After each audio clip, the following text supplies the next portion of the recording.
আদালতের রায়ের প্রতিবাদে প্রথমে অঘোষিত পরিবহন নৈরাজ্য শুরু হয়েছিল কয়েকদিন আগে, শুধুমাত্র উত্তরবঙ্গ ও দক্ষিণবঙ্গের কয়েকটি জেলায়। গত ২৭শে ফেব্রুয়ারি সোমবার সন্ধ্যায় সেই ধর্মঘট প্রত্যাহারের পরপরই কোনো ঘোষণা ছাড়াই মঙ্গলবার সকাল থেকে শুরু হয় নজিরবিহীন নৈরাজ্য। নোটিশ ছাড়া দেশজুড়ে পরিবহন ধর্মঘট। মঙ্গলবারের সেই নৈরাজ্য চলে বুধবার মধ্য দুপুর পর্যন্ত।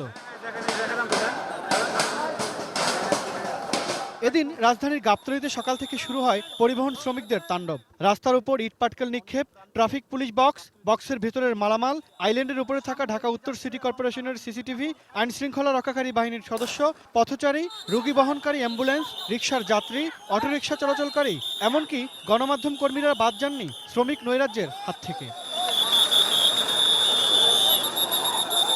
বুধবার ভোর থেকে শুরু হওয়া এই ধারাবাহিক নৈরাজ্য সকাল ৯টা পর্যন্ত ধৈর্যের সঙ্গে পর্যবেক্ষণ ও মোকাবেলা করে র্যাব পুলিশ সদস্যরা।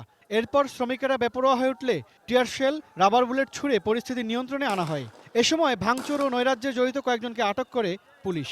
যান চলাচলে যারাই প্রতিবন্ধকতা সৃষ্টি করেছে, আমরা সেই প্রতিবন্ধকতাটা রিমুভ করতে যে যতটুকু প্রয়োগ করা প্রয়োজন হয়েছে আমরা ঠিক ততটুকুই করেছি। পরিবহন নৈরাজ্যের এমন অবস্থায় যারা জরুরি প্রয়োজনে বের হয়েছেন ঘর থেকে, তাদের অবস্থা ছিল অবর্ণনীয়। হাসপাতালে জীবন মৃত্যুর সন্ধিক্ষণে থাকা রোগীর কাছে পৌঁছাতে না পারার বেকুলতা ছিল স্বজনদের কাছে।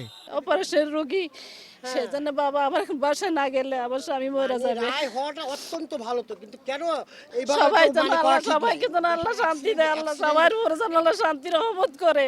ভাইরাস মানিগঞ্জ সিংহের থানা আছে না, এই জায়গা থেকে আসছি। আমি তো জানি না যে বাবা এরকম, তাইলে আসতাম না আমি। কোনো ঘোষণা ছাড়াই পরিবহন ধর্মঘটের বিষয়ে সাধারণ পথচারী ও যাত্রীরা ছিলেন শঙ্কিত। এমন অবস্থায় আর যাতে পড়তে না হয় সেই দাবি উঠেছে তাদের কাছে। রায়টা হওয়া অত্যন্ত ভালো, অত্যন্ত, কেন দেশের অ্যাক্সিডেন্টটা কমে যাবে।